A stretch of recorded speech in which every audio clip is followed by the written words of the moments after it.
Okay, it says we're live, but I don't think we're live yet. Can you go to the Alien Suit podcast and see if we're live? If we're live right now, hello everybody. If not, then it doesn't matter. Hello, hello. See, normally I think we'll start once we figure out how to even use this stuff. We'll actually put like a count, like a timer, like a 2-minute timer.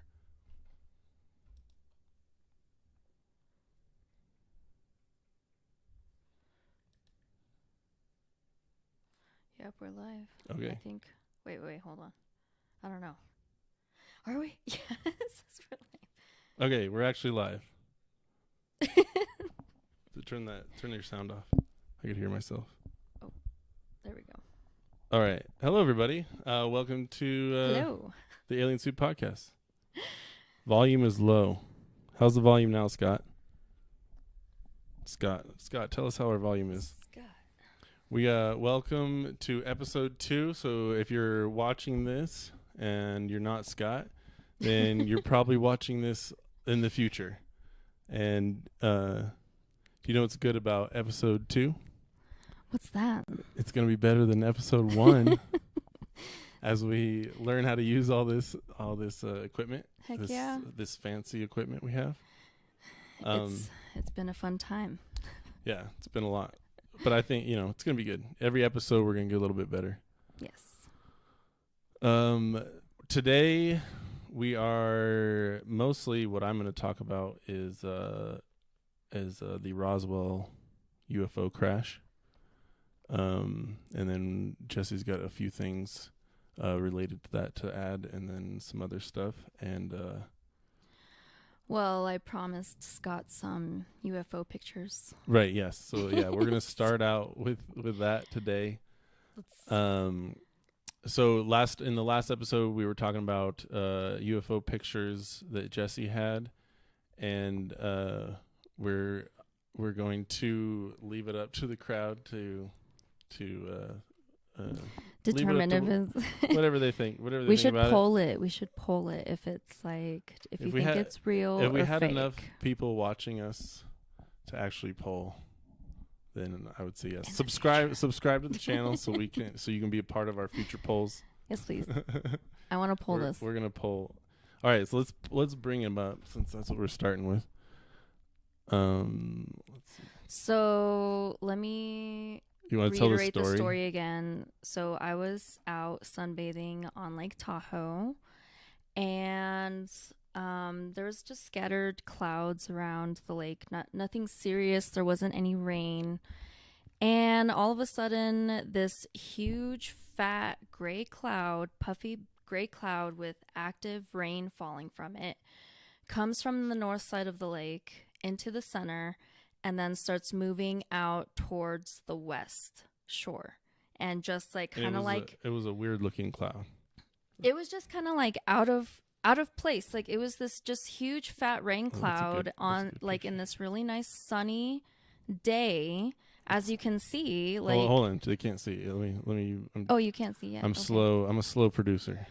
Gosh darn it. Hold on. Okay. Okay. See, we're learning. Here we go. Let's switch over. Switching over. Oh, all right. There we are. Okay. Oh, but hold on. Hold on. No, you can't really see. It's like a speck. What are you doing? I couldn't see you. There we go. All right. Hey. Okay. So here's the cloud, right? That shows the cloud. And then we're gonna zoom in. See, what is that? What is that and underneath you see the cloud? This dark circle. What is that? What is that? It's creepy looking. And why is it right underneath the cloud? And it's like kind of like hidden by. And it's like too far to see with the naked eye. And I accidentally came upon these photos, I think like a month or two later after that day. So like I heard about this rumor in the ET UFO world where if you see this big fat cloud kind of like out of context as that day, mm-hmm. Then sometimes you can see orbs, sometimes you can see little tiny UFOs kind of flying around what would be the hidden mothership. And so I just started taking pictures. kind of zoomed in, started taking pictures of the mountains, took a picture around the cloud, took a pictures on the other side, and with a couple of the photos you can just see these random black specks, and they're UFOs. They're UFOs. I mean, UFOs for sure, but I mean, as aliens, who knows? I'm not sure about aliens. Do you think it's a craft? I think it's a I mean, UFO is a very broad term. See, look at this. What about this one? So this one kind of made me a little weirded out. Were they doing any strange maneuvers? No, I couldn't see them. Like I said, like you can't see them with the naked eye. So you only saw them after you were taking the picture. Yeah, I only saw them after I was zooming in to the photos that I took of that day later on. Huh. And I started seeing all these random weird specks in the photos, and I'm like, It is interesting. I mean, they are strangely shaped here. Yeah, and it seems like one big one and then a couple little smaller ones, like little mini ships on the side. Let's see. A mini. I see you're saying there's like one. Like there's a there. mommy ship and like two little baby ships. See, I don't know. I mean, that's too hard to even see. That's like so pixelated. It's just, I mean, who knows? Yeah. I mean, that is a weird blob, but. I mean, like, what would it be? It's not in the shape of anything that would be in the sky. When we were talking about this, we were at breakfast with some of your friends, and they were very much in the belief that this was. They liked it. They believed it. I'm a little skeptical. Okay, what about some of the other ones? I mean, to me, it could be just a bird, and like that's like his wing, like going down. It's like a large bird.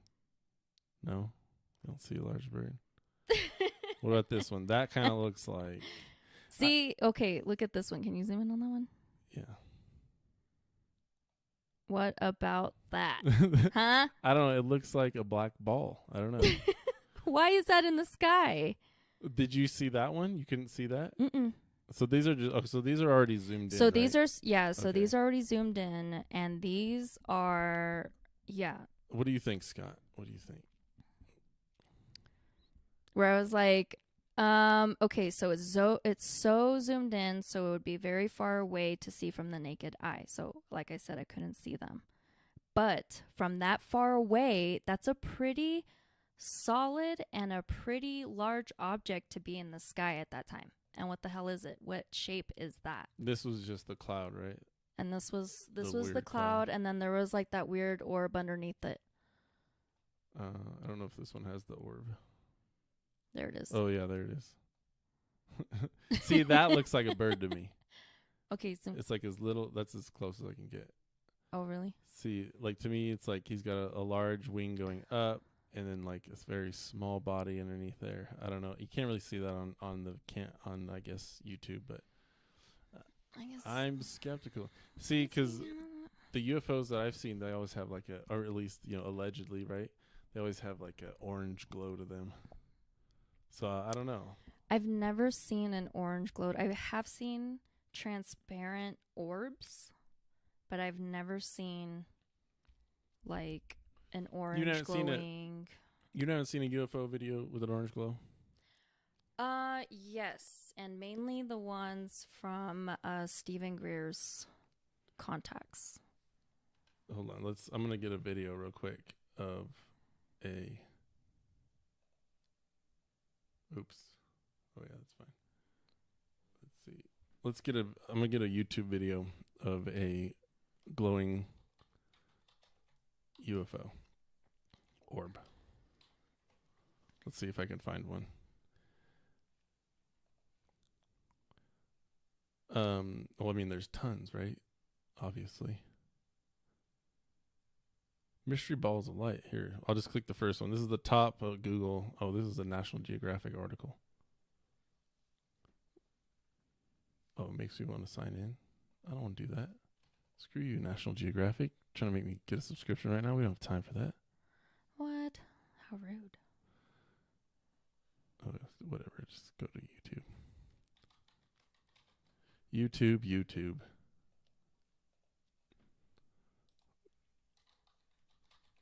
Glowing orb UFO. It's this guy. I believe that they have renewed contact with you.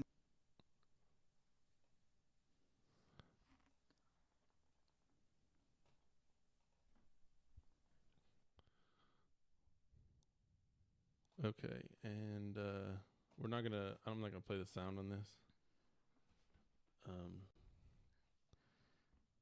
Let's just skip to the good part. What are these, just pictures? No, there's some stuff moving.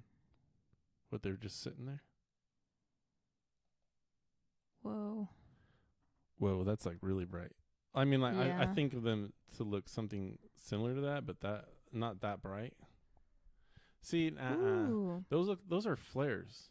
Those are flares. That is a flare. That is from a helicopter. Those are military flares. I've seen those when I was in the military. That is, boo. Those aren't interesting. Hold up. Ooh, what about that bright blue one? Here we go. What about this? What the hell?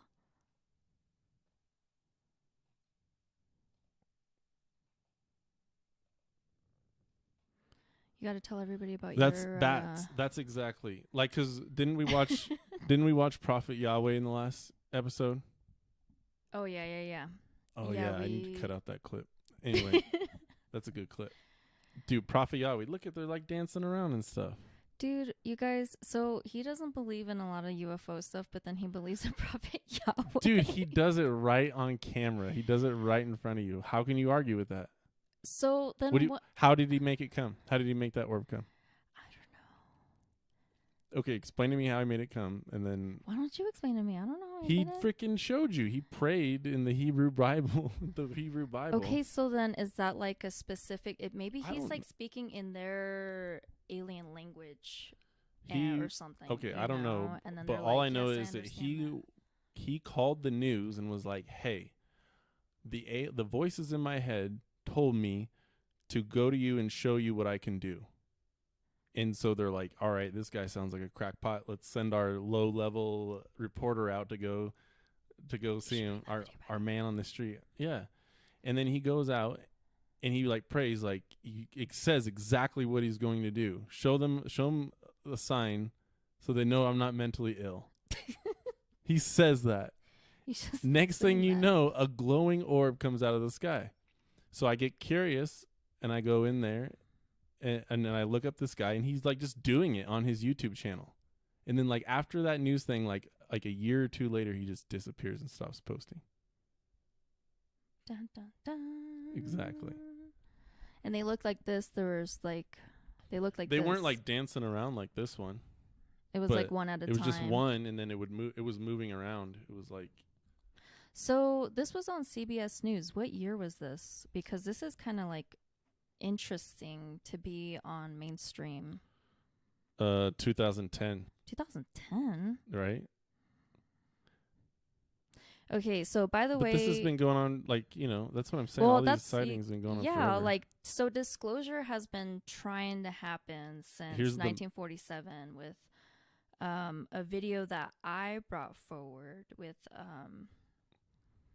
this is the most recent leaked one, or not leaked, but recent, but the one that they've admitted to, the most recent that they've admitted to.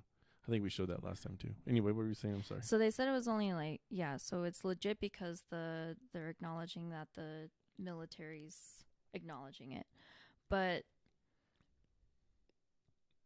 okay, what was I saying? Oh yeah, Major Donald Kehoe. I want to talk to him because he remember, so in the video that I came up with, Major Kehoe was trying to disclose. What you saw.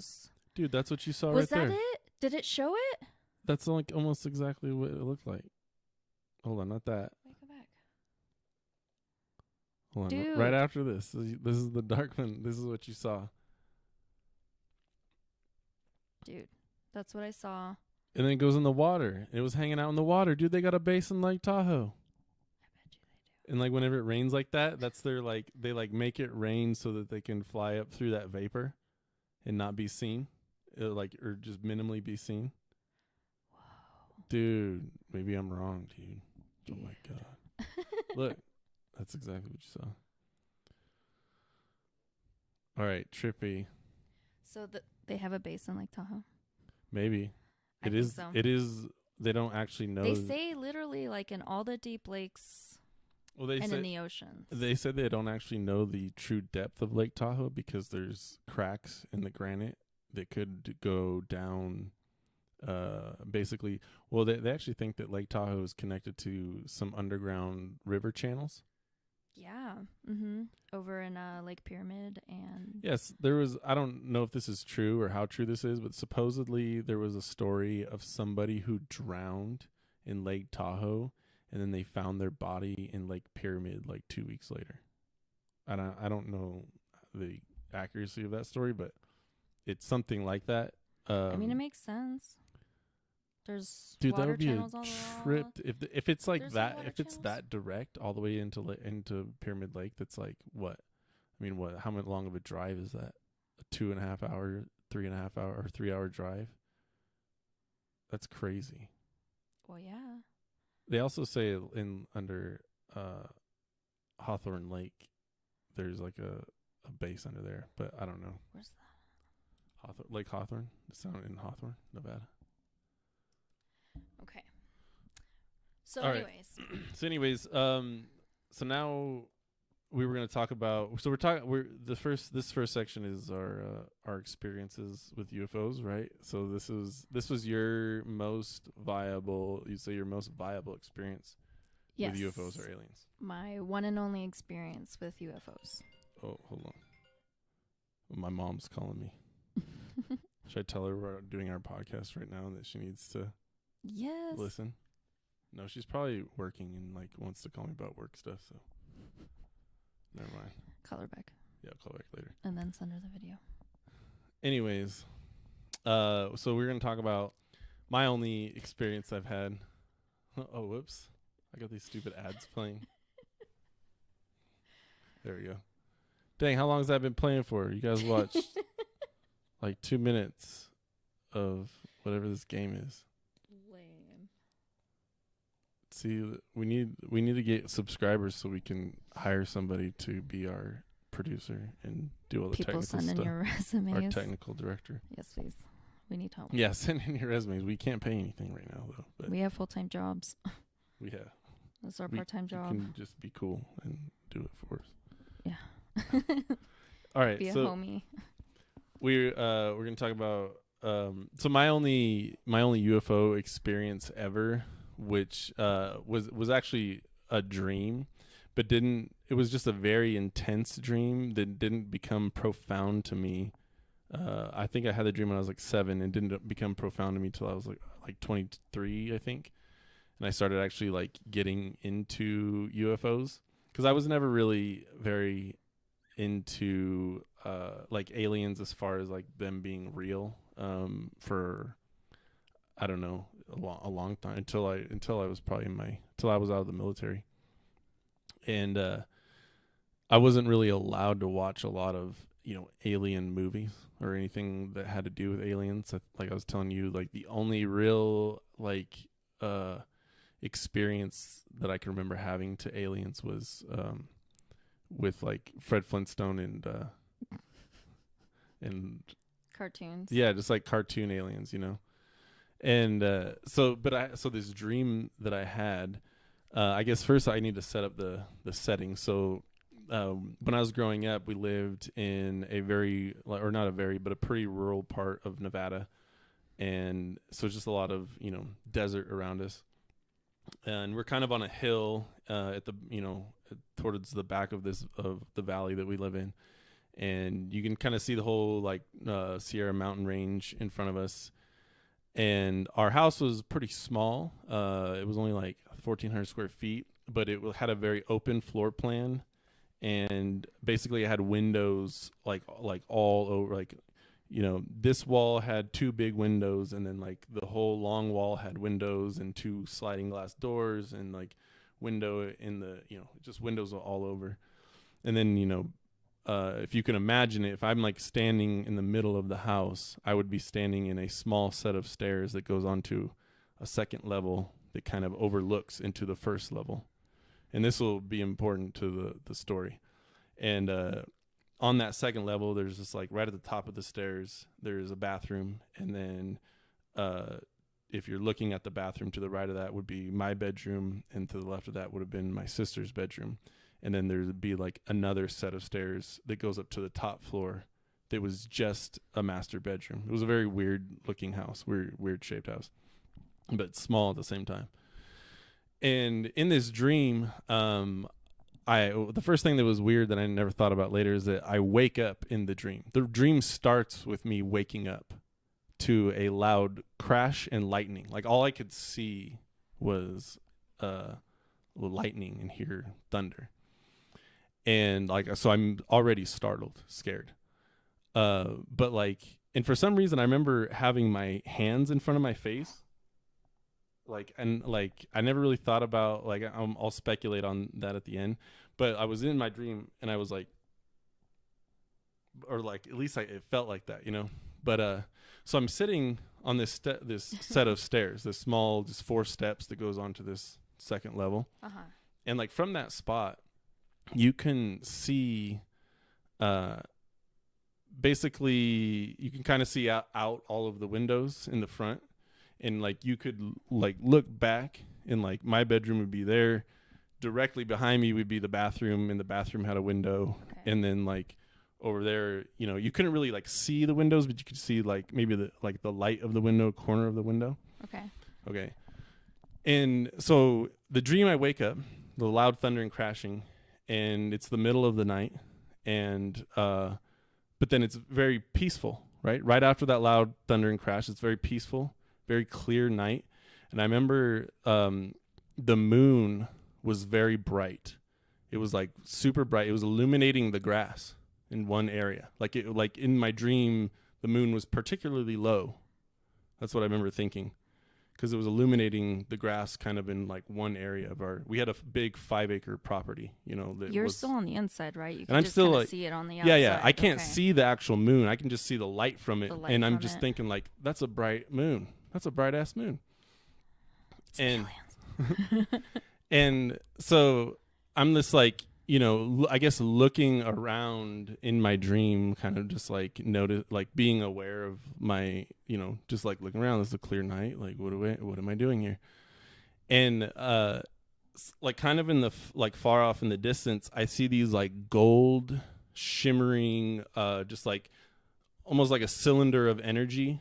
And it was just like, you know, brighter in the middle, then kind of dissipate towards the end. But it was just like this swirling, like golden bright energy, like emitting light. Mm. And it was like, you know, little ones, like all like far away, right? Whoa. And then it was like in like 3 big like jolts or something. It was just like, and then like next thing you know, there is one of these energy orbs, but they have the big alien eyes. And I remember like I probably had seen some kind of pop culture at that point. I mean, I was probably like 7 or 8 at that time, but not, you know, I mean, how could you miss that kind of pop culture? But it was like, you know, I'm just trying to think of how my 8-year-old subconscious was able to like think of this dramatic of a dream. Mm-hmm.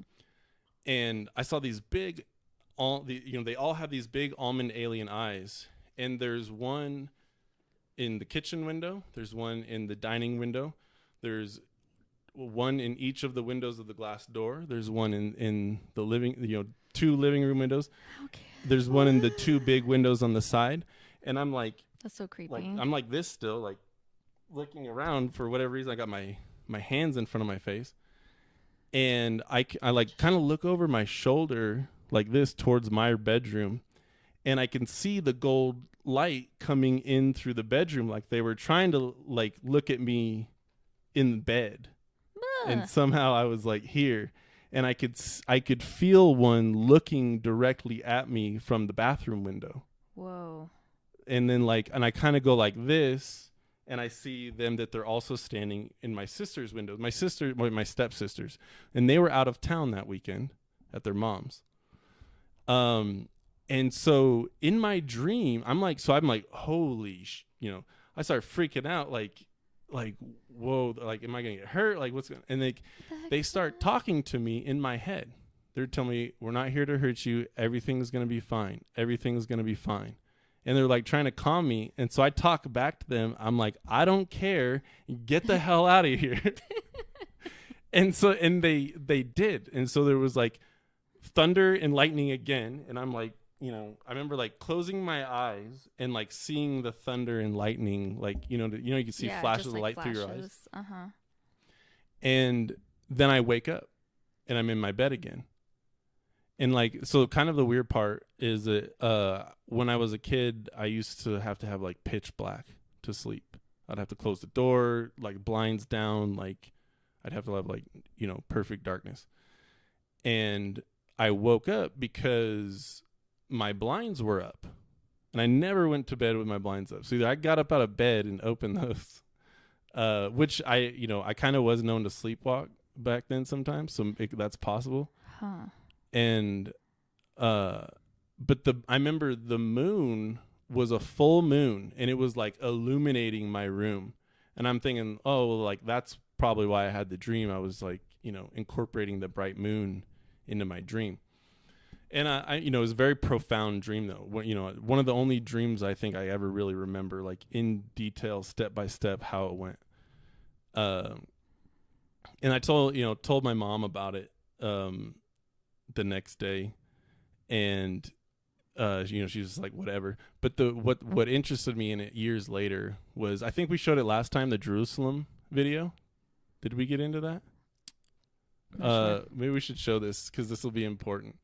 So in this video is a UFO, and this video is what really made me think that like it made me recall this dream that I had.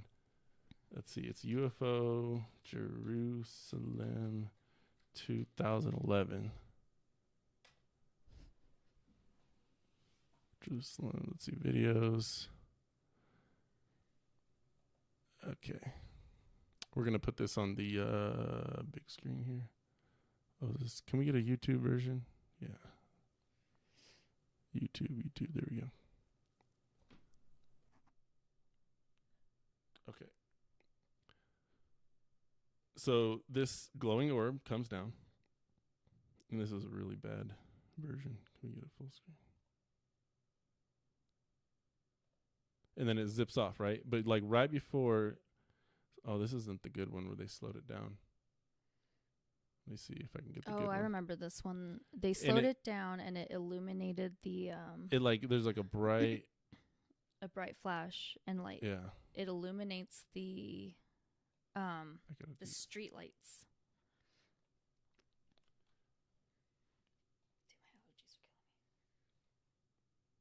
Let's see. Oh my gosh, I'm terrible at this.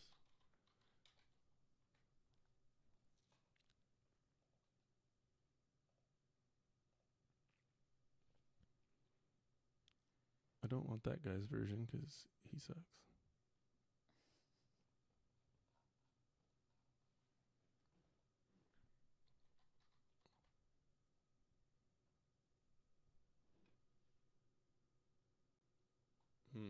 This is not giving me what I want. It's the same one. Here we go. 8th video witness. Here we go. This is the one I want.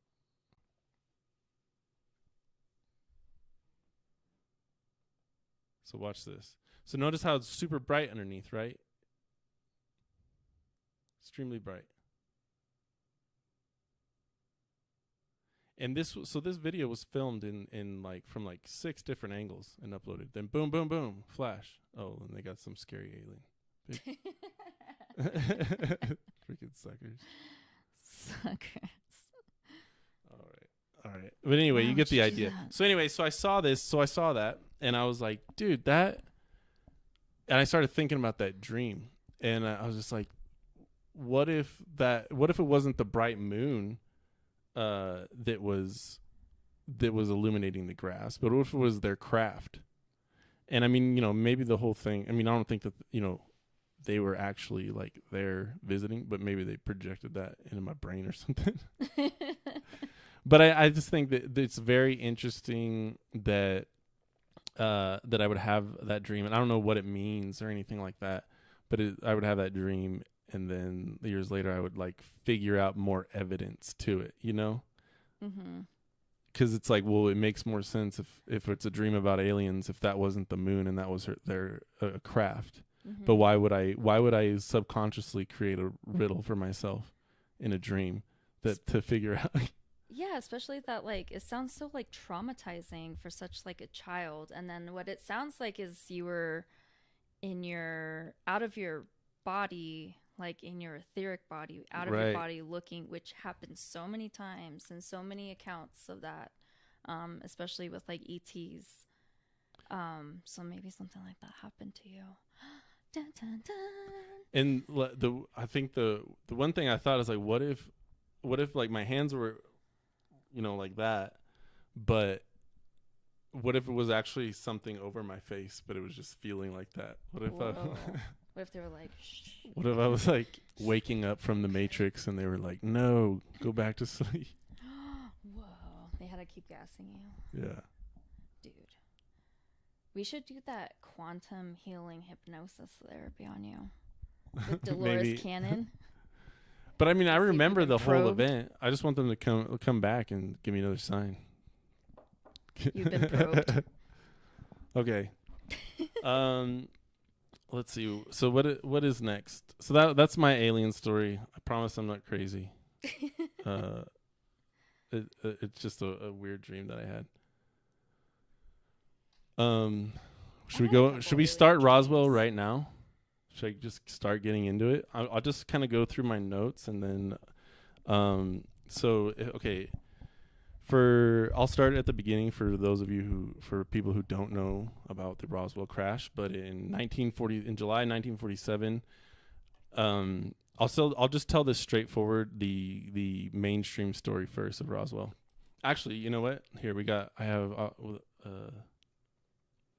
the Roswell Incident. This is, or should we? This is. I have the Air Force, the conclusions. They just say, so I'll tell the story first. So the Roswell, supposedly there was a crash near a ranch on the outskirts of Roswell, New Mexico in 1947. And the initial military reports were that a flying disc crashed at a ranch. 2 or 3 days later, that official narrative is retracted and said that they made a mistake and it was a top secret weather balloon program that they saw. There was a lot of stories, I guess, previous to that, or I guess here's where it starts to get sketchy, is that prior to this, around June 1st, there was multiple reports of, and this is according to a book that I'm reading called The Day After Roswell, written by Philip Corso, who I'll get into later. But basically they were reporting seeing flying discs flying very low at extreme speeds over Roswell. And a few days after that is when the crash actually happened. And then the reports came out that they said a flying disc crashed.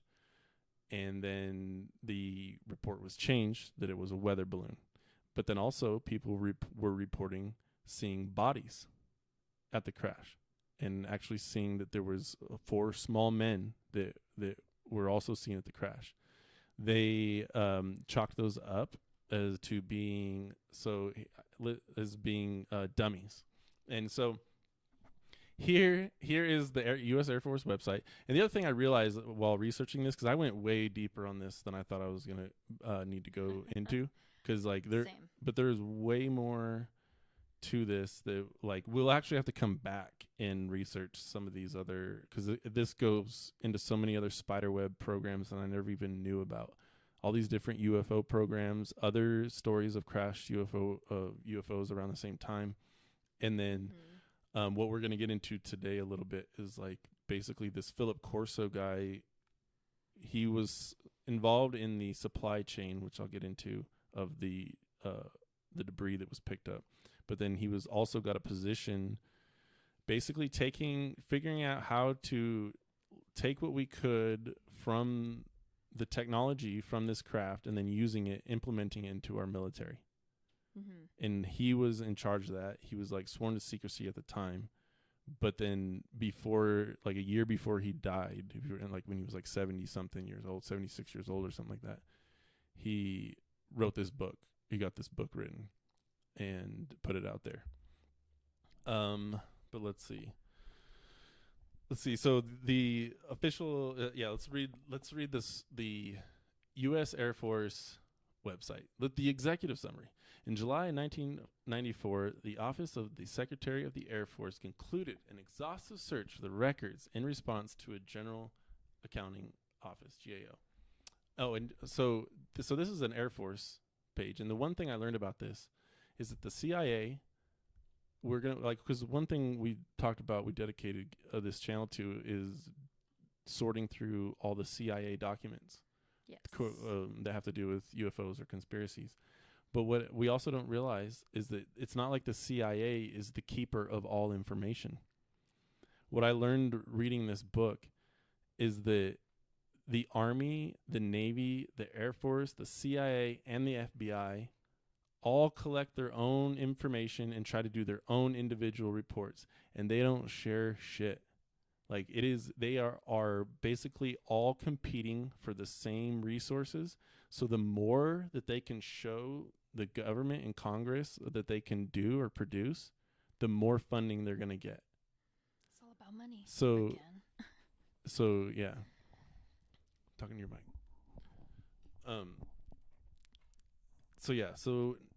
So they talked about bodies being found at the crash. The Air Force here says they're dummies. I'm not gonna read this first part.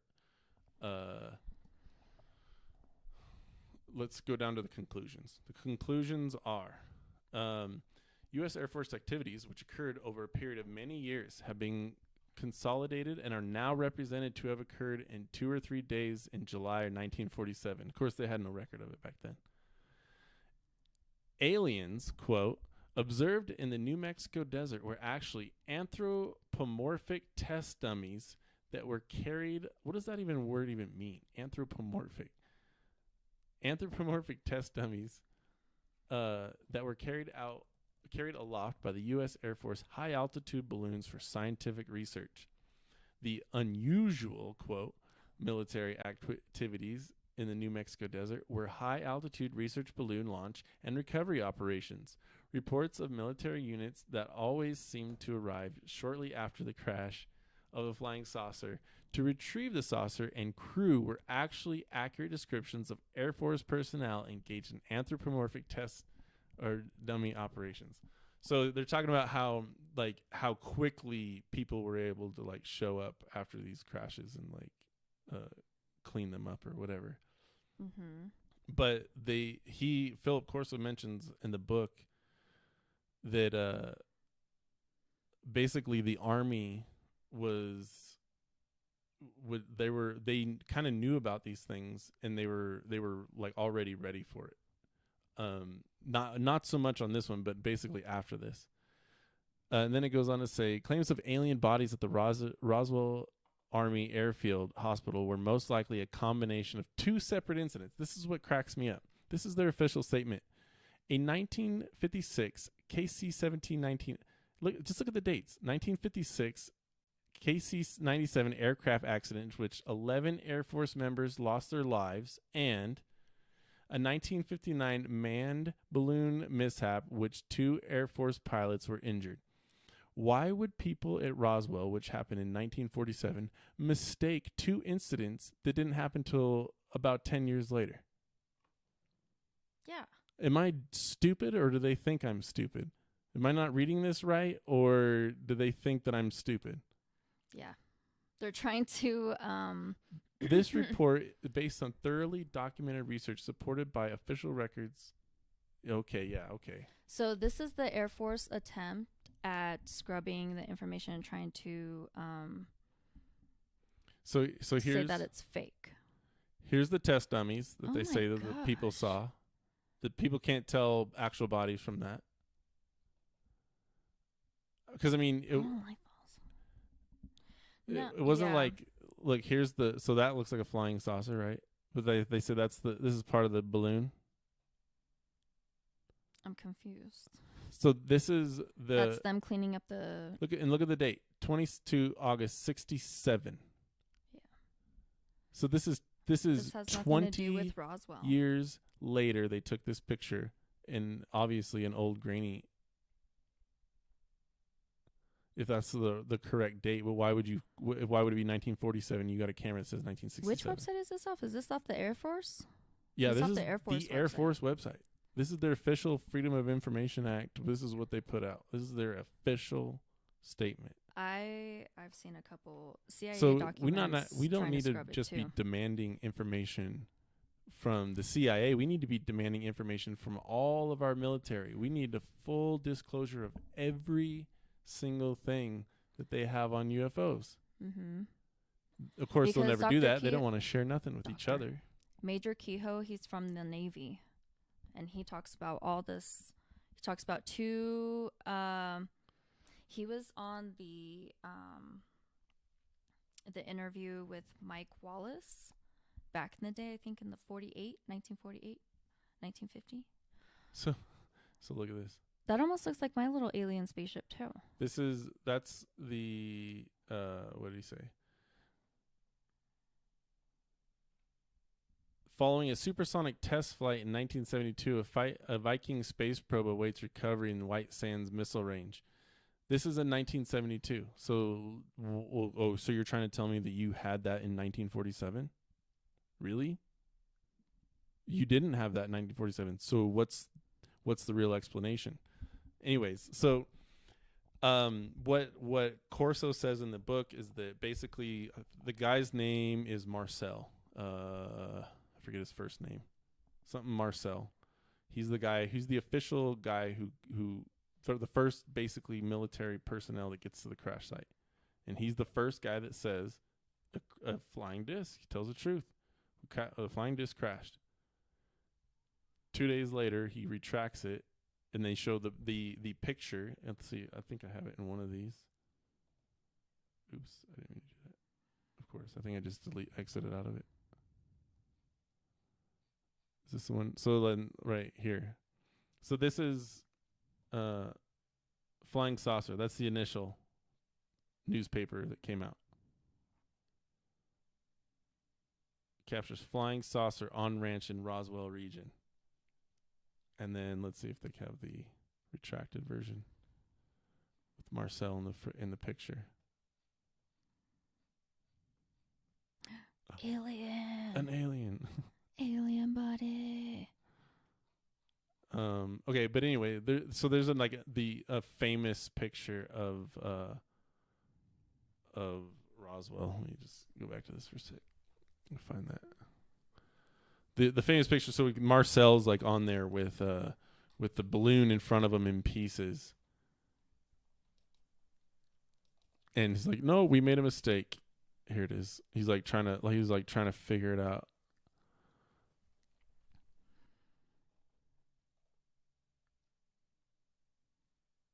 That's Marcel right there.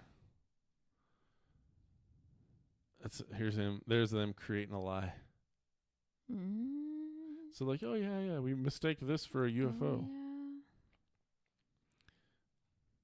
yeah. You've seen that, yeah. Disc craze continues. so they just went on basically a massive, and he kind of makes sense in the book. He's like, well, we had a lot of things going on back then. We had just gotten out of a war where we were dealing with the Nazis, who had supremely advanced aerial vehicles, supremely advanced tanks, submarines, like all together. And then when they dissipated, we were kind of at that's when the Cold War started with Russia, and an arms race kind of started. And we didn't know if this was Russian, which, after the bodies, obviously it wasn't Russian. But what they were most worried about is that, one, we had been extremely compromised by the KGB at that point. They had spies at every level in our military and government, and we couldn't really stop it. So more like we have to keep this information a secret, because if they get a hold of it, it'll be the end of us.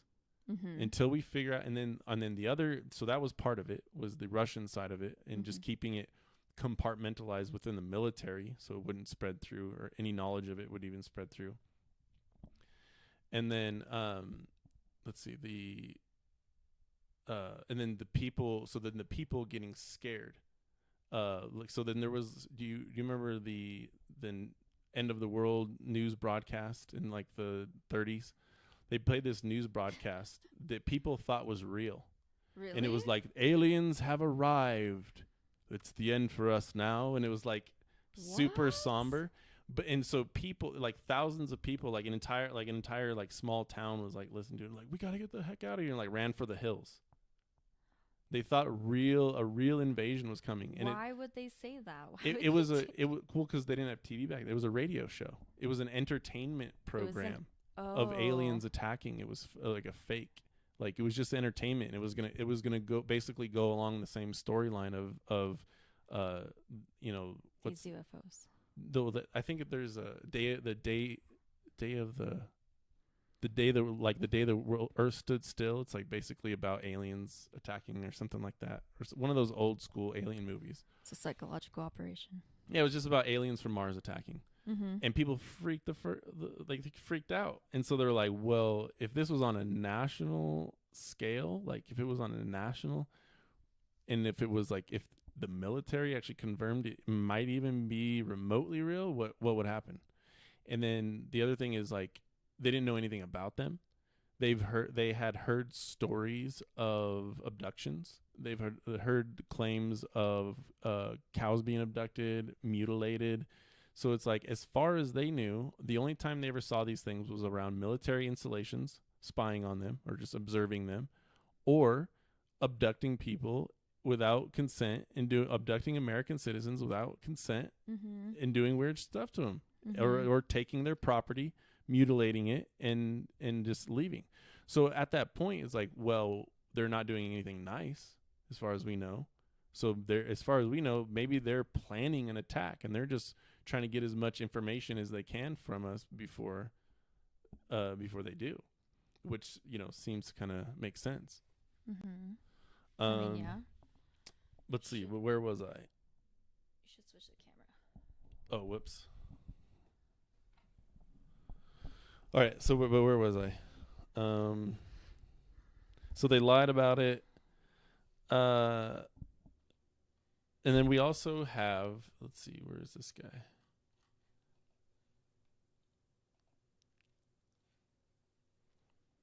I'll just let this play. So this guy is, what's his name? W. Glenn Davis. So I only got to watch a part of this, and you can fact check me on if my details are a little off. But from what I gathered is that he was a morgue undertaker. And I believe he worked at a morgue on base or near base, or at least he had some kind of credentials to get on base, as a civilian contractor. But basically, what his story is, and you can watch it. This is like 41 minutes long, and he goes into a lot of detail about it. But basically, he talks about how the Army contacted him after the Roswell crash and was like, we have bodies here that we want to preserve. We have dead body that we want to preserve. Do you have coffins that are smaller than 4 feet? And he was like, that are also hermetically sealed. And so he basically tells the story how he was contacted in order to help preserve the bodies. And he gives detail about what the bodies were shaped like, and he gives a lot of detail about the bodies.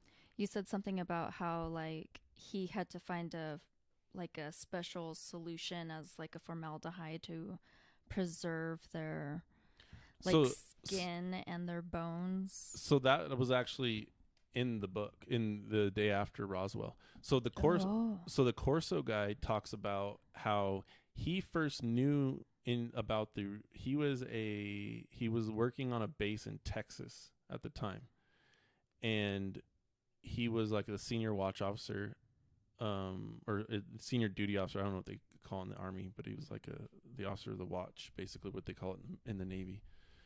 And so you're kind of in charge of everything during that time.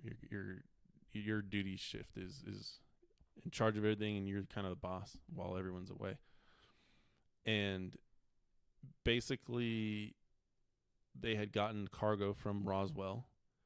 So one of the junior officers kind of peeked at it to see what it was, and went and told him, like, "You're not going to believe this." And he was kind of, he was very military about it. Like, what are you doing? Looking at this stuff. You're not supposed to be looking at it. Forget you saw everything and that kind of stuff. But he talks about them having the bodies in like some kind of bluish solution. And he was talking about how the body was just floating there. Like, it wasn't touching the bottom of the thing, but he was just like suspended in it. And like he actually saw an alien body. And then it wasn't until, so that was towards, I think that was in 1947. I think he got out of the military in 1953. And then from 1953, he was like a senior advisor to Eisenhower before getting a job. I guess it was within the Army again, because he was working he was in the research and development under General Trudeau, who was in charge of the program at that time, the research and development program. And Trudeau is the one that ultimately got handed the Roswell files that the Army had. So like the CIA was brand new at the time. Mm-hmm. So they didn't have too much on it. The Navy got a little bit, and the Air Force also got a little bit. But the Army, since they were kind of the first ones on the scene, I think had the bulk of it. Unless what's his name was Air Force, but I'm pretty sure it was Air Force and Army that had the bulk of it. Mm-hmm. And nobody knew what each other had, and it was like, like just keep it secret. But the Army is the ones who had all the technology. Like, is what we were most interested in is what technology can we use from this? What can we learn and what can we use? So the Army was the one that was reverse engineering. They were reverse engineering weapon systems so I wrote it down. They were propulsion systems. No, not propulsion. I think the Navy was doing that, but that's on a different topic. Lasers, Kevlar, particle acceleration, integrated circuitry, and fiber optics are just some of them. And the big thing that they were talking about was how basically we had ideas. We had like a precursor to night vision, but it was more kind of like an augmented reality. Let's see. So let's continue on. I just want to read all my notes. So yeah, I guess, he does not have good things to say about the CIA in this book. He basically says that he's not sure why the CIA wanted the alien technology so badly, but they were like always trying to fish for it. He said that he would have CIA people like tailing him. Well, the CIA got taken over by Rockefeller, I believe. Oh, well, kind of like that's kind of funded off. Like through funding. But that makes sense, because then that dips into what they wanted. World order and elites, and maybe trying to construct systems that way with alien races. With alien technology. And alien technology. Yeah, maybe. But I don't think that wasn't until Area 51, though. Yeah. The CIA was pretty young at this point, but the point of my story was that they were basically heavily in cahoots with the KGB, and there's like they talk a lot about, it's not all about Roswell. They talk about how the CIA was basically selling information to the KGB to like win points with them. I wonder if they were doing it back and forth, because what's interesting, they were. I have What he says is the KGB and the CIA were more loyal to each other than they were to their own countries. So, on that CIA.gov, on the Freedom of Information Act, there is a story, which is on our drive, talking about a KGB UFO mishap. And that would be an interesting story to talk about. Oh yeah, do you have that right now? Mm-hmm. And it's on the drive. It's called Kgb Ufo Mishap. Let me see. Let's see.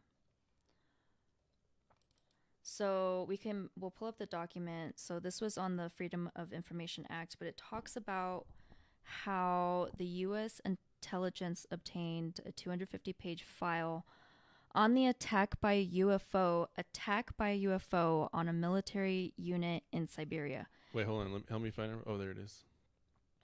Which is really funny because at the beginning of the story, it says...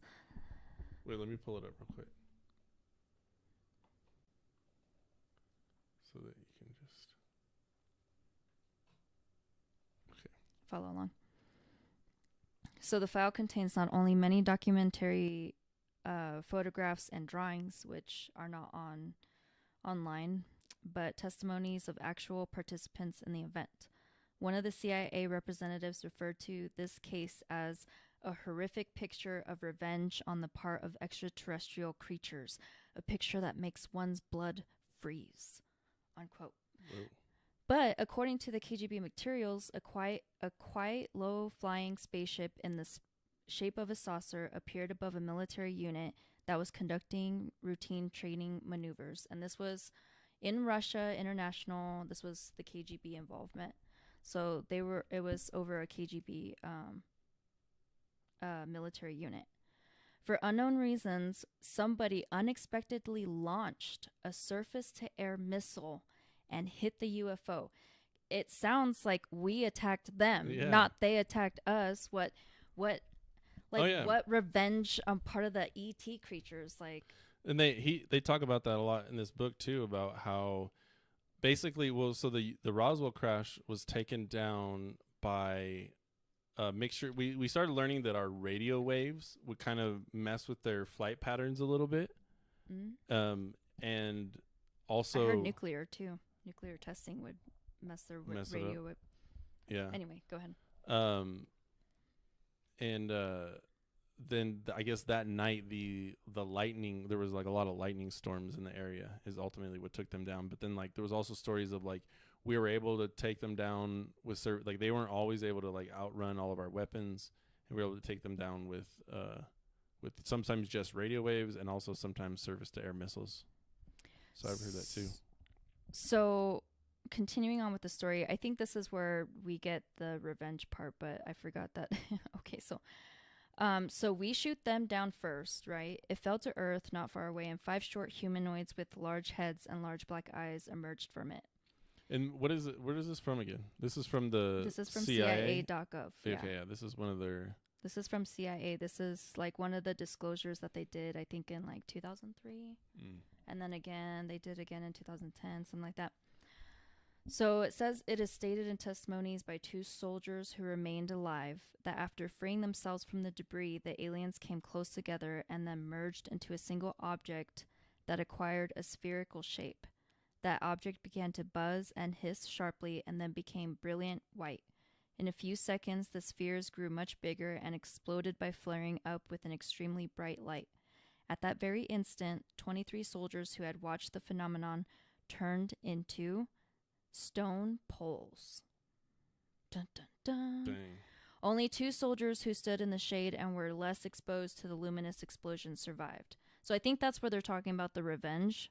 But honestly, we shot them down first, so I'm not surprised. Wait, where did revenge for what? Where do you see revenge? Oh, it was describing picture of revenge on the part of extraterrestrial creatures. This is where the CIA representatives were trying to refer on that. Yeah, at the very top. Oh, and they thought, why were they were trying to take revenge for something? Well, the aliens took revenge for the humanoids, so they got shot down, And then the humanoids came out, turned into a ball of light, and turned all those soldiers into stone. Oh. Well, they had some kind of like self-defense, I guess. Self-defense, I would say.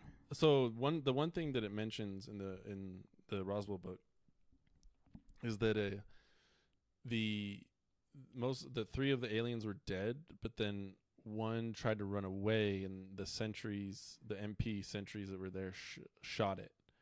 And in the book, it says that it actually, I don't know if it actually says that it dies, but I think next week we're gonna focus more on the. I'm gonna go into research on the alien that survived Roswell, and then a couple other supposed like actual alien interactions that we had back in that time. Okay. That's what I meant, because I think that's interesting. Because we were reading that one dialogue I want to go into more, but we'll get into that later. Anyway, that was a good one. Let's see what else. There was also a surviving alien with the Area 51 phenomenon. That's what I said I want to talk about next episode, because there's a lot we can go into that one. No, you said that there was a survivor at Roswell, right? Yeah. That's the one you were talking about. There's also a survivor at 51. Oh yeah, I'm talking about all of them. Oh, it's because there's so much to get into. We're not ready for that. We're trying to be more prepared, and this episode's slightly more prepared than the last episode. Let's try to finish up.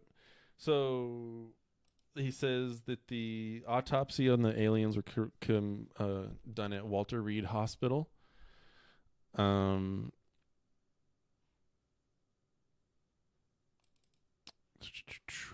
Yeah. I think that's pretty much it for the yeah, that's actually pretty much it for the Roswell. So yeah, let's actually go through some of these videos just to finish it up. So this oh yeah, I could have just went here. This is the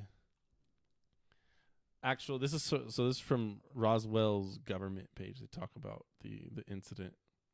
But that's them trying to be fake about it. That's not actually like concrete evidence. No, they're not, because they're doing it for tourism more, so they don't confirm nor deny, I don't think. Yeah, they're just blaming it on other balloons. This is the debris recovered by the Rancho W.W. Mac Brazel was gathered by the military from the Roswell Army Field under the direction of Base Intelligence of Major Jesse Marcel, that's his name, on July 8th, 1947. And I heard the dates, and I don't know if this really matters, but I've heard the dates are confused, and it actually happened on July 4th, but some people say different days. Public Information Officer Walter Haut issued a press release under orders from the base commander, Colonel William Blanchard, which said basically that we have in possession a flying saucer. The next day, another press release was issued from the time General Roger Ramey, stating that it was a weather balloon. This was sort of the best known and well-documented UFO cover-up. So yeah, they say it's a cover-up. So the Roswell government says cover-up. The Air Force says that everyone's crazy, even though they give us some asinine dates. Glenn, what else? Oh, this is a book, another book. We're going to have to come back to the Roswell, I think. This guy has a book that talks about a lot of the people's actual eyewitness accounts. So we'll have to go into that one. Oh, here's the guy that you want to talk about, Kehoe. So what's Kehoe's story again? So he's a major in the Air Force. Mm-hmm. And he talks about incidences of these pilots. That's right. So this is a very old. This was done. I think this was 1958, right? Yeah. So this guy is interviewed by Mike Wallace, and he's very simply trying to say that there are over 800 pilots that claim that they see flying discs. Mm-hmm. And in this interview, look at the cigarette smoke. That's old school. So cool. Wow, you smoke cigarettes. Good for you. So cool, bro.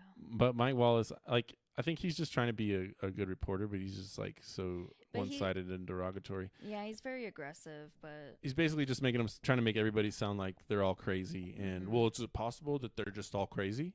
And it's like, well, yeah, but 800 people all saying the same things. And he's like basically well-educated, well-articulate pilots. Yeah. Like pilots. Yeah. Actually, we should just of the Navy and Air Force. No, like let's give him a little sample. Oops.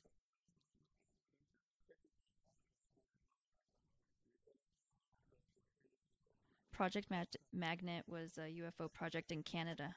Interesting. Listen to him grill him.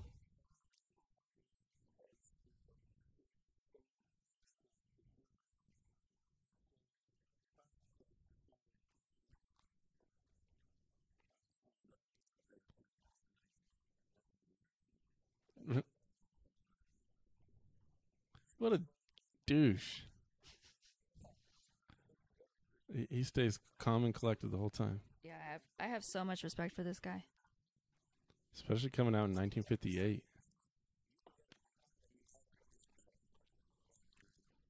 This is like one of the first attempts at disclosure.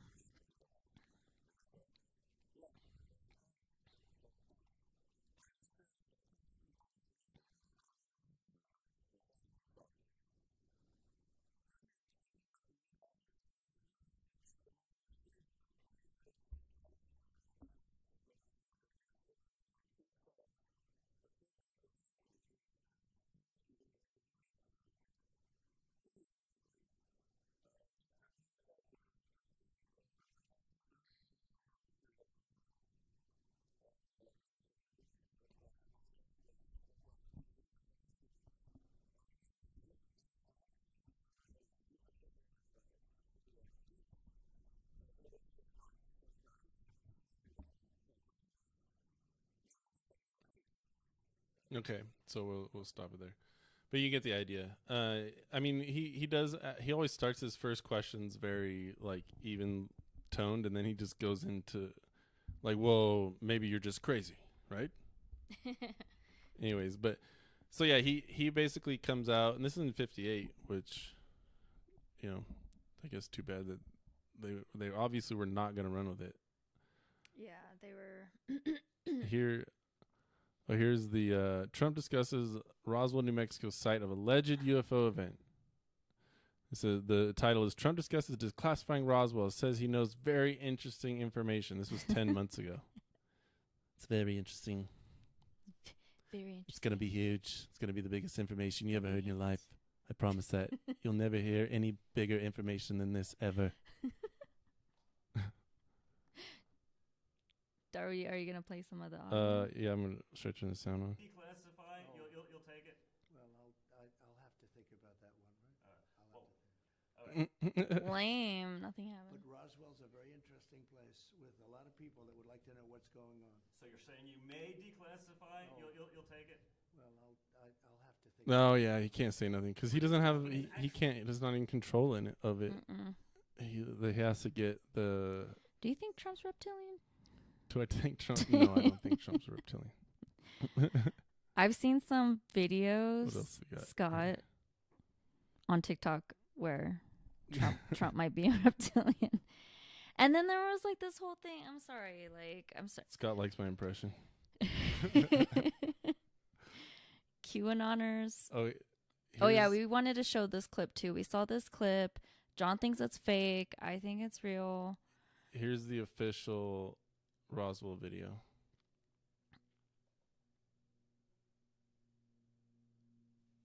Supposedly. 1947 Roswell alien footage. They got him on the stretcher.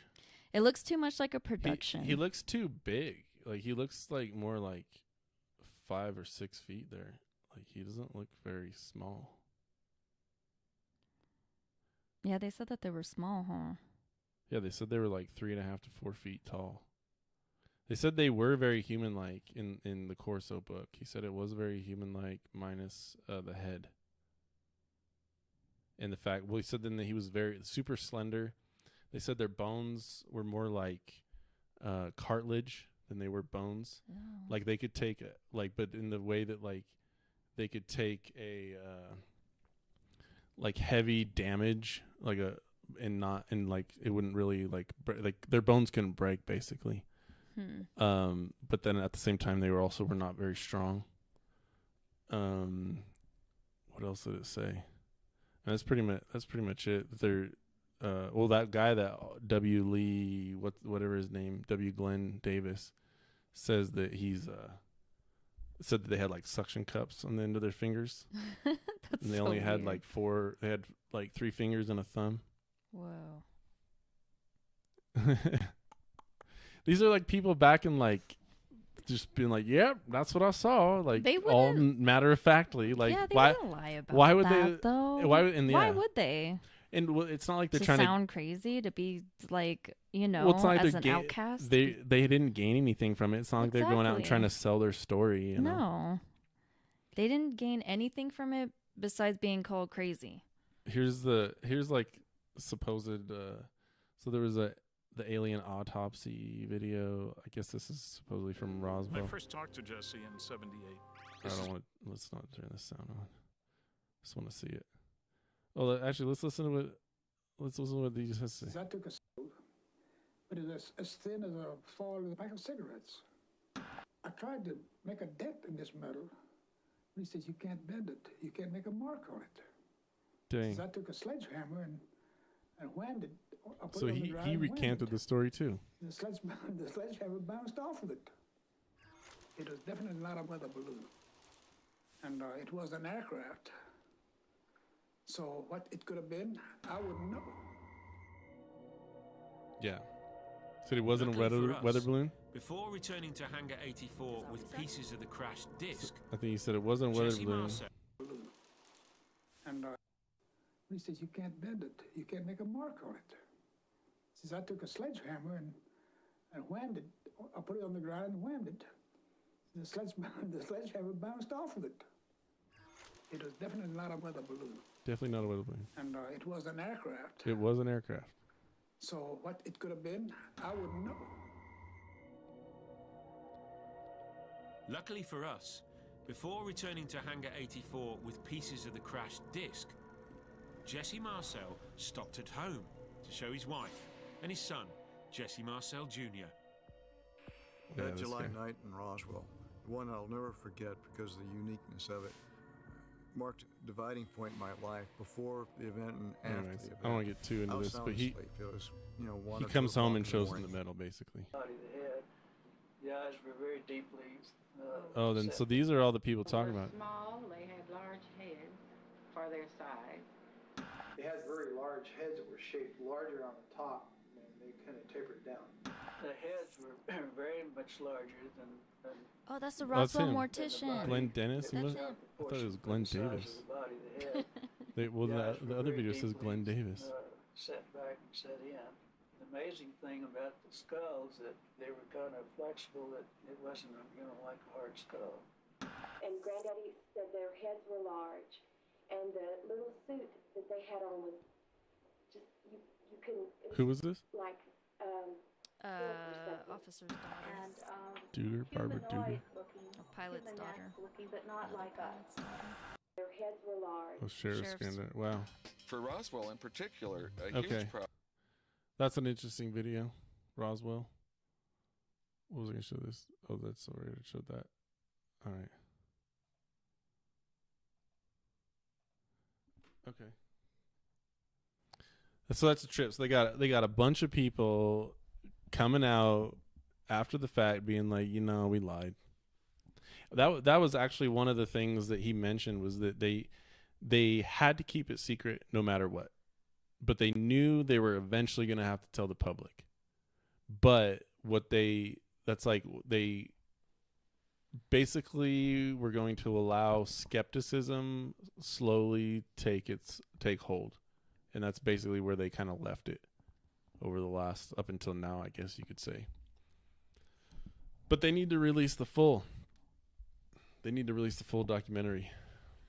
Well, right here, so this is part of a journal from Dr. Sala, who wrote a lot of books and created the Blue Planet Project website.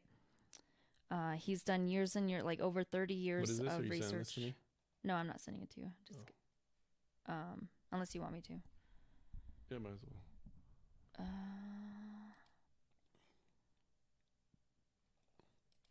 Let's open this real quick.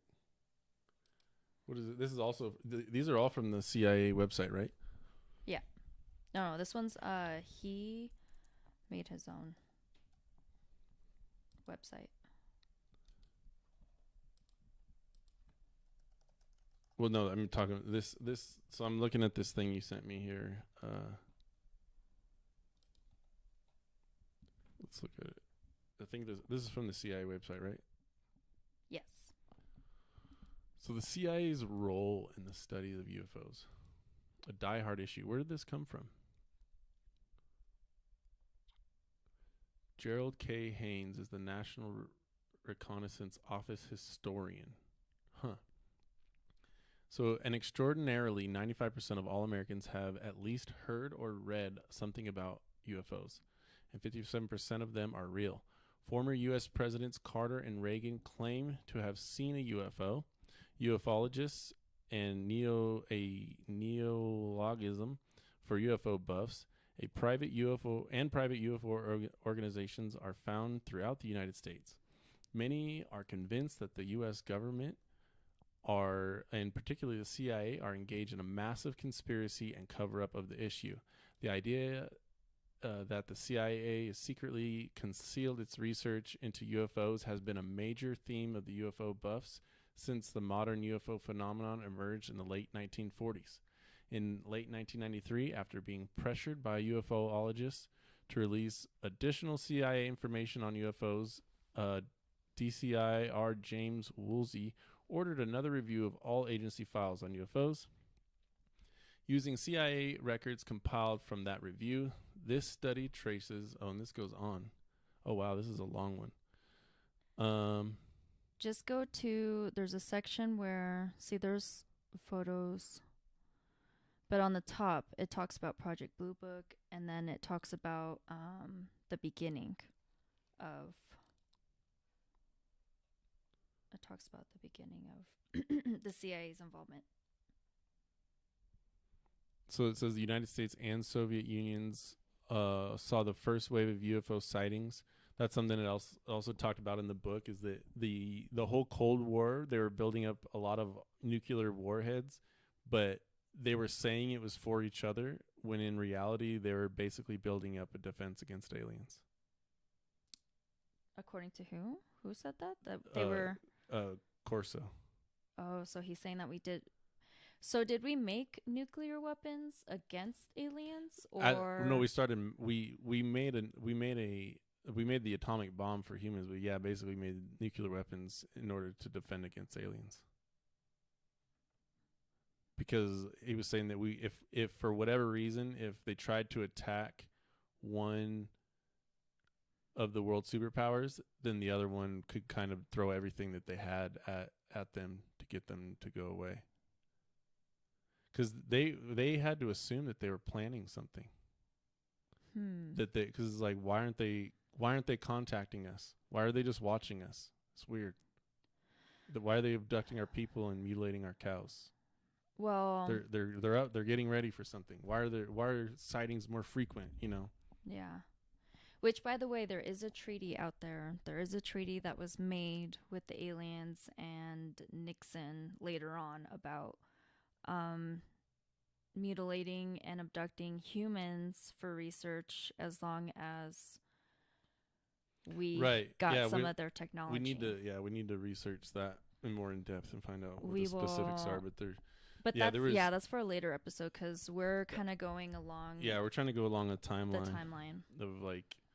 I always thought, because since we started atomic and nuclear weapons, that, like how I said that sent out a signal that we were like on the verge of like yeah, I've heard that too. That's when you know. I think maybe that might have triggered them wanting to get involved and intervene. At least like to help but us. It's like maybe? there's evidence of UFOs being involved for thousands of years. You know, there's like the paintings of that. So the ones Leonardo da Vinci used to paint he would paint UFOs in his paintings sometimes, and a couple other artists back in those days. I wonder if those are the same UFOs that would like come in, they check on us for a little while, and then they leave, and then they come back, they check on us for a little while, and then they leave. Maybe they heard that, or they found out that we were nuclear testing, and then figured that they had to come back right away. Yeah. Before their next cycle of when they were supposed to come back. And then maybe they're not so involved with what's going on because the world, it's not just the United States government, but it's the world. All the world's governments are infiltrated by these alien race, this one particular alien race. So what's that? So this is a painting of the Madonna, and there's a UFO in the background. Very strange, glowing looking thing. And then I think that oh yeah, this is another painting from, I think this was in like Germany. Gosh dang ads.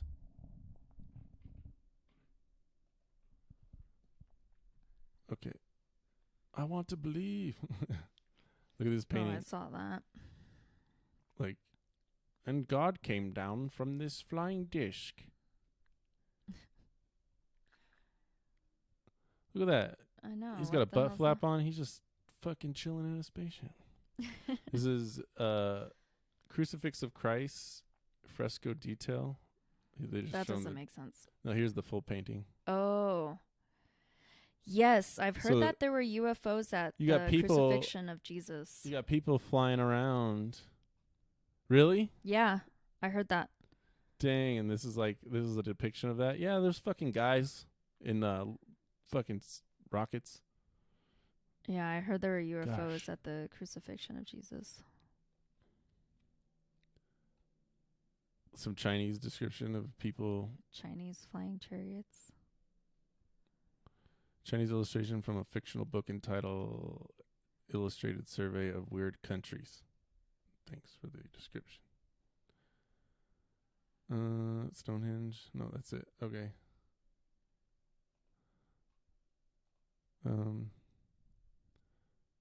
There was one in particular that I was looking for where he's like zapping her brain. What? He's like giving her divine thought or something like that. Oh, when he's impregnating her? Is that what it is? No, it's like zapping her brain or something. Is this it? No. There's no UFOs in that. It's that one. Which one? Ah, yeah, there it is.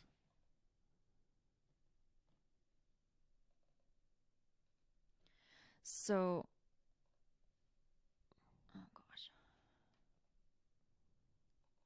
I can't zoom in. Anyways, so if you kind of see up here, there is a UFO, and there's a beam going through the wall. A beam of spirit. Hitting her in her head, and she's like writing something down here. She's like, oh, what's going on out here? I don't know. Some people bustling. Some people up there doing something. People back there doing something. So I heard that this was when Spirit impregnated Mary. That's Mary, and the spaceship is beaming her with a baby. And that's how she became pregnant. Oh, this is one of the ones where if you mirror this. Oh, that's weird. Let me think. What does that look like? Really? Yeah, because then why would they do that? What? I mean, is that suggesting that? If you look at just half of it, if you look at like only half of it, oh, can I do this? Don't do that. Yeah, it totally is just like. Oh, I can't do it. All right, it doesn't look like mud. I mean. Yeah, it doesn't look like it would need to be there. So there's a cross. Yeah, like it's, I don't know, that's weird. I haven't seen, I wish they'd show the actual original of the painting. What's all this? This is some wall painting. Mars attacks? It looks like Mars attacks This aliens. is the Charma, India cave paintings, 8000 BC. Dang. Archaeologists have discovered alien-like paintings inside an Indian cave. Dang. Yeah. 10,000 years ago. So, let's see. This one's called Two Dutch Ships. Artist Scott unknown. says also that there's a George Washington painting. What? Yeah. Where George Washington's on a rainbow? Where there's a UFO. A rainbow? No, I don't think he's talking about that. Oh, supposedly there's a George Washington on a rainbow. So, two Dutch ships, although this artist of the era's painting are unknown. Interesting. It can be seen that two Dutch ships are sailing towards floating orbs in the sky. Upon further inspection, there appear to be faces inside the orbs. Whoa, you can see them. That looks scary. You can see them. Ugh. Let's see. UFO sighting outside Windsor Castle, 1783. Whoa. Dang. This painting depicts Thomas Sandby's account of the pale blue object entering the sky from beyond. He recounted that the glowing orb came to a halt, then moved directions at one point during the encounter. That's cool. So it was like sitting still, then it moved over, and then it moved again. Let's see. Look at this. Ooh. Look at him. Looks like an alien. Mayan carving, Yeah. 1st century, carved in stone. There was a man worshiping or surrendering to an alien figure. Oh, look at the bottom here. He's like... Oh. That looks weird. Some suggest the UFO carving is really just a representation of ancient Mayan god, but the extraterrestrial reference is strong. I mean, his face looks like an alien. And he's in a disc. And there's fire underneath it. Right? It looks like a UFO. Yeah. Here's that painting. Oh, here it says about it. The Annunciation of Saint Emidus, painted by Carlo Crivelli. This work depicts the Virgin Mary just before she learns she's going to give birth to Jesus. I don't think Mary was living in that nice of a house, but I could be wrong. The light beaming down on her is either the halo of the Lord or it's a UFO. The sign that Mary was abducted, depending on who you ask. The heck? There's a George Washington painting with the same spaceships. Let's finish going through this real quick. Here's the Christ. Crucifixion of Christ. The painting hangs above the Vioski Dekani monastery in Kosovo. Depicts the crucifixion of Christ. Supposedly the objects in the upper corners are some sort of spacecraft. And this is from boredomtherapy.com. Is that Hollow Earth? Are those people underneath him supposed to represent Hollow Earth, Scott? You're reaching. No, I'm not. What if he was like one of those Hollow Earth alien species hybrid? You know? Why are they down there, huh? Like, why are they down there? And I mean, they wouldn't just paint it for just because. I don't think they did things back then for like no that. reason, right? Yeah. There's aliens in the sky. There's aliens underneath them. There's aliens all over the place, man. Look at that. This one. Oh, this is the baptism of Christ, showing the baptism of Jesus. This painting by Eert de Gilder features 4 separate beams of light. Some believe this demonstrates that the disc in the sky is actually a UFO. Yeah, it looks like it to me. And he's like, bless you. Bless you, my child. I came down to say bless you, and I'm going back. The Madonna with a saint. Oh, look at there's the alien. Oh, it looks like my alien. But yeah, there you go. Except this one, when you zoom in, it has like orange things around it. When we looked at that picture before, it was all zoomed in. Oh, dang. Was it? Which one was it? This one. See? Oh yeah, you can see.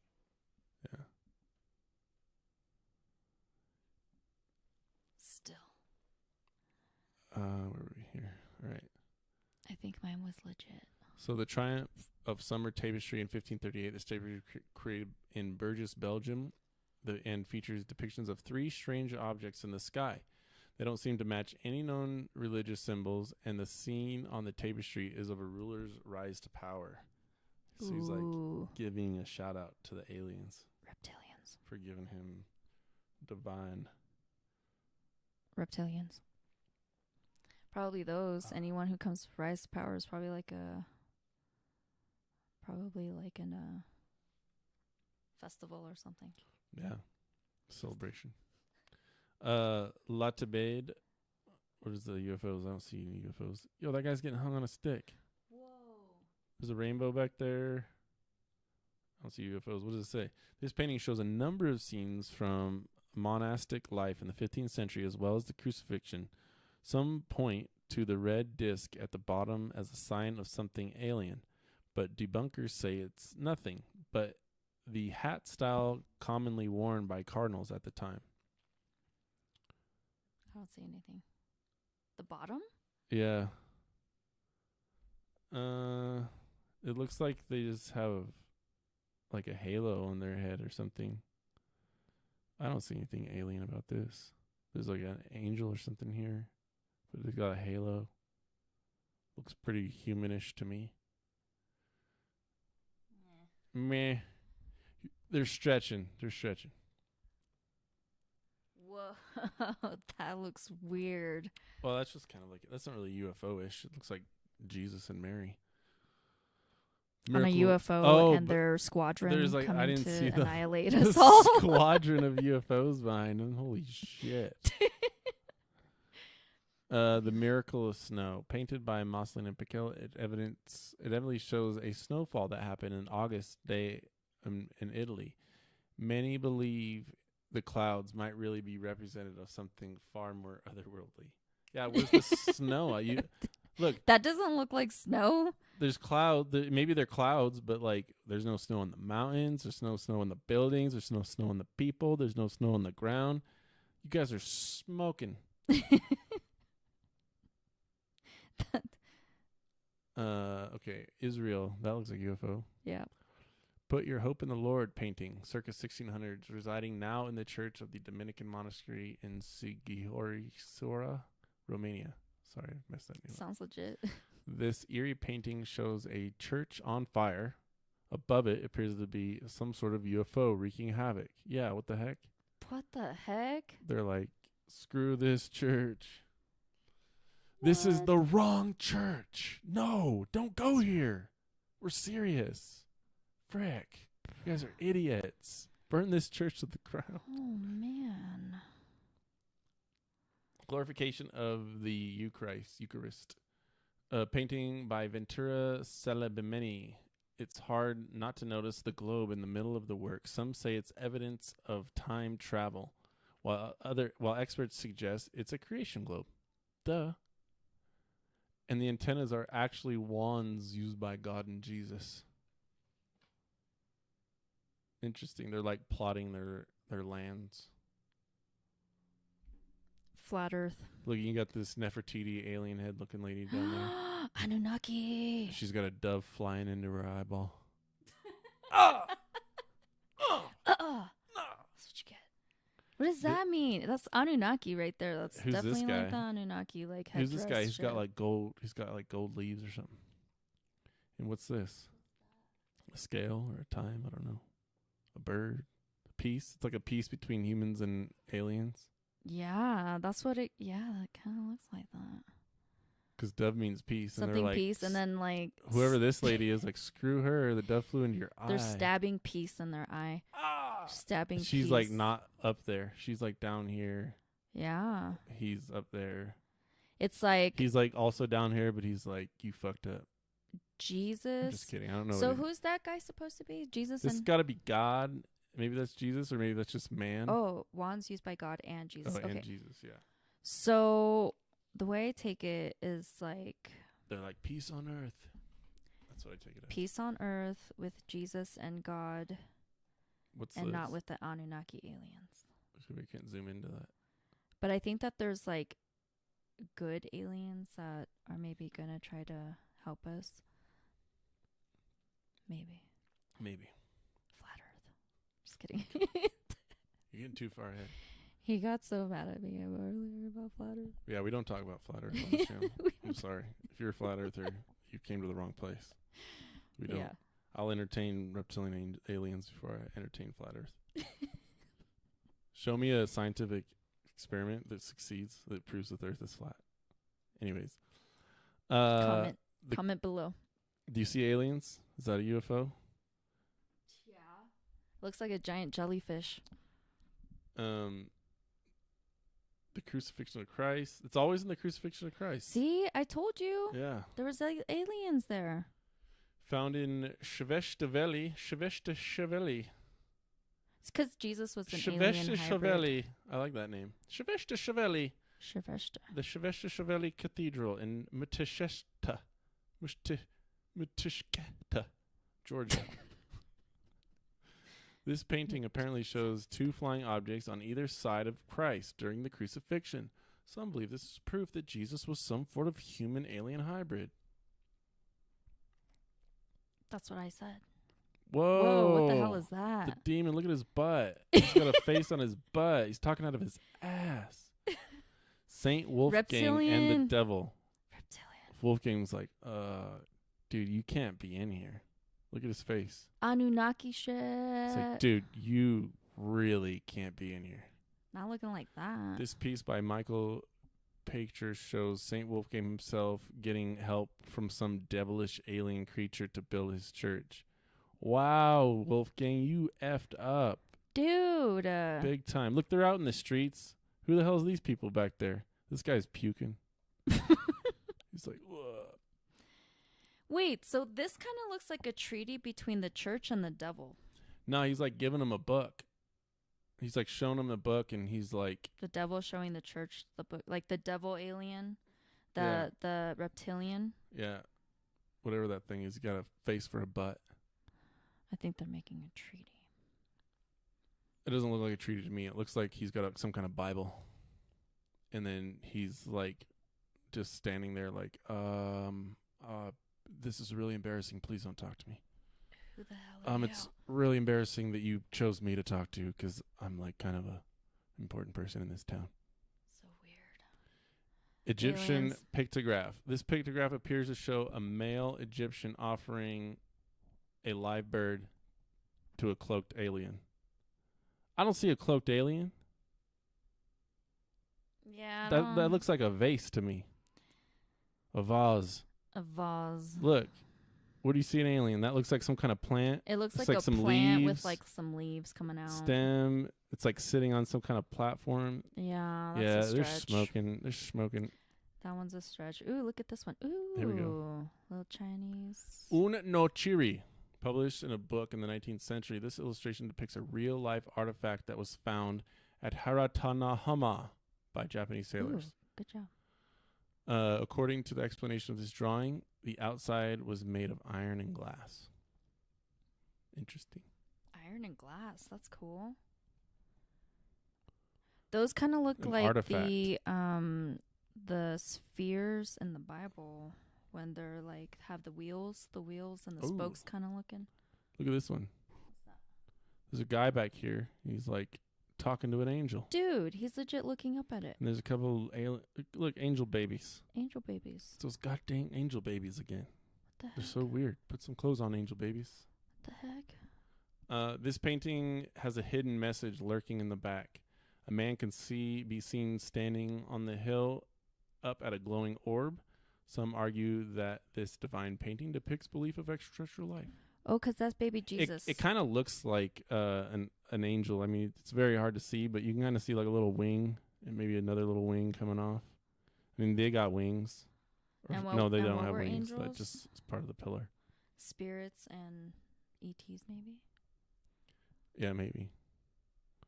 Mona Lisa. Oh, yeah. Okay, this is interesting. Mona Lisa. Another example of Leonardo leaving hidden messages in his work comes from one of the most famous paintings. If you place two mirror images of the Mona Lisa side by side, an alien's face becomes clearly visible. He looks like he's wearing an Egyptian headdress as well. Yep, that also looks like either Anunnaki or like an insectoid type alien. Yep. But definitely like Egyptian headdress. Scott says hold control. Okay. We can zoom in. Whoa, way too much. There. Does that help? See the wing? Or is that just an arm? Because like, there's like another dark thing kind of going over here that might be another wing. And that's like, this guy's like a soldier or something. He's got like a spear and like a helmet. He's definitely looking up at it though. That was definitely happening while this was happening. Why would they add those details? Like if it wasn't happening. Look, you can even see the hands. Like it's like, wow. Like it's like going like this.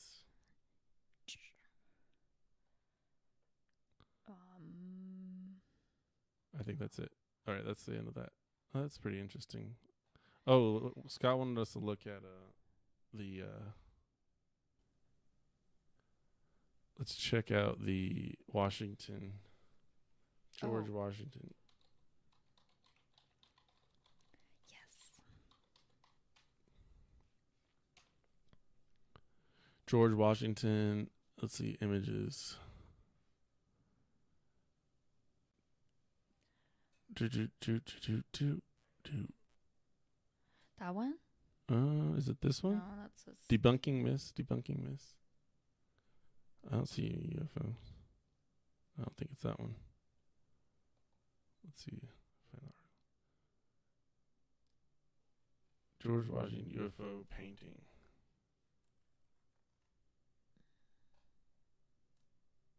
Oh, typing on the wrong dang keyboard.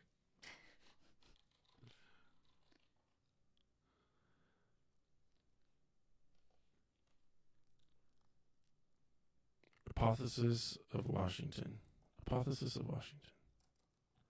Ah.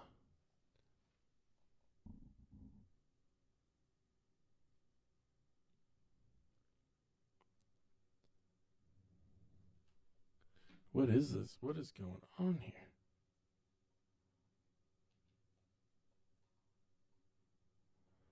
Let's see. You got people drawing some horses here. Looks like show the people? They're holding a surrender flag, so they're like leaving. Oh, whoops! I'm sorry. There we go. So this is the apostle. What did I say it was called? The Apostle of Washington. The Hypothesis of Washington. This is in the Capitol building. You got Washington sitting there up in the sky. That's kind of weird. Isn't that a weird way to depict Washington? Just like hanging out with fucking. Yeah, why does he look like God? Who are these people that are all around him? Why she got a horn? She's got some kind of small axe. Small axe. With a large handle. Ooh, what is that? Liberty. Look it up. Then you got let's see. Do you notice how like this is a woman, this is a woman, this is a woman, this is a woman? Oh no. I guess it's like man, man, man, woman, woman, woman. Man, man, man, woman, woman. This is a woman. Look at her dress. She's like, who are these people here? Look, these are like the forefathers. And she's like telling them what to write. Whoa. She's like pointing at the Declaration. And the Declaration has a rainbow over it.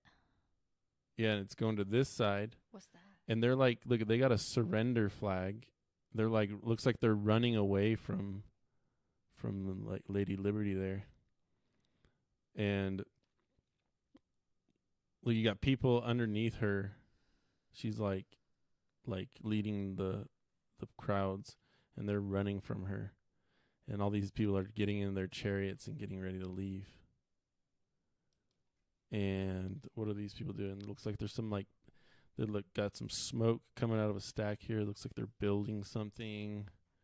This guy, I don't know what he's doing. He's like pulling some lever. This guy's like pushing something. Oh, this is like Apollo. Look, he's got the medical staff. It's the two wings with the serpents going around it. Mm-hmm. Looks like he's like giving a sack of something to these dudes. Like it looks like a sack of gold or something. And then down here you got Neptune, King Neptune with his trident, or that's Zeus. He's riding a horse. He's got people climbing on his horse. Interesting. I heard that some of those deities, like Greek deities, were either like ascended masters, which is kind of like on the realm of like Jesus and like Buddha, or like kind of like ascended, not on the same thing. Jesus is its own entity, but kind of like Buddha and like the Dalai Lama and some other, like, they say it's supposedly George Washington too was an ascended master and like could. Dang. Yeah, I don't know about that. I don't. What is that, like a demigod? Kind of. Yeah, it's kind of like a demigod where it's like God's up here, and then there's like all these sub deities, like sub gods. Oh, Scott says there's a different mural. Oh, it's a different one? Yeah, I don't know. Well, text me the link, Scott, if you know it. Or send it to me in Messenger.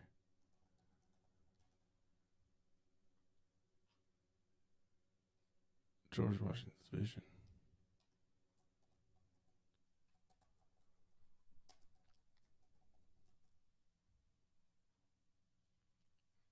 Snopes says it's false, just like everything else. Snopes says, it's like, well, what does the mainstream media say? Then that's what the official answer is.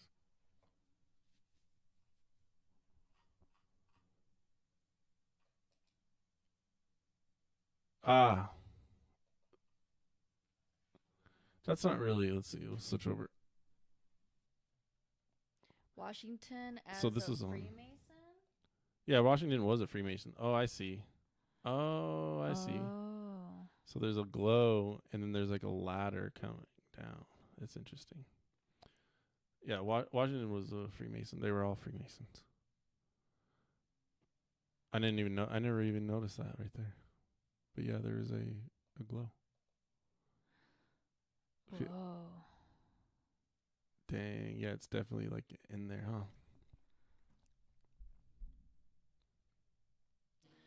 Rick Fagerstead says, angels and aliens, same thing, really. He said that 11 weeks ago. I mean, maybe, I don't know. You think maybe like those aliens? I think we got it, Scott. Was that it? Like the Anunnaki infiltrated the Freemasons? Oh, he said that's not even the one he was thinking of. He sent it to me in Instagram. Let me check it out. Dang, that one's pretty cool, though. How can you get better? What's up with the moon, too? How can you get better than that? I think they want to let us know that the moon is fake. The moon is right there. With the giant G. What's the G for? God. Maybe. That's the same one. That's the same one we already looked at. That's the hypothesis. We already looked at that one, Scott.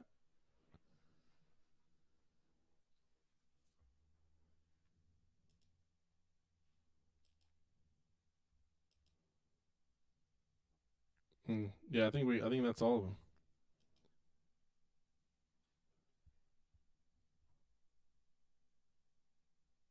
All right. Cool. All right. Let's see what other topics we got. Is that all? Is that all the topics? I think that's it for right now. It's already 5. Dang. It's already 5. It was a long podcast. All right. I think that's pretty good. I think we're gonna end this week's podcast. I think next week's podcast, I'm gonna look more into if aliens survived or any kind of alien contacts that we would have dealt with between 1945 and 1975. Ooh, that's a lot of information. Yeah. Because I know Area 51 had a survivor. So Roswell had a survivor. Area 51 had a survivor. And then there's, I think, a couple other ones. Yeah. What do you think you might get into this week? Probably Area 51. The Area 51 survivor? Yeah. There's a lot of stuff in this book. About Area 51. So next we're going to talk about surviving aliens and Area 51. If you happen to stop by the podcast today, say what's up next time. If not, we will see you next week. We'll catch you next week. All right.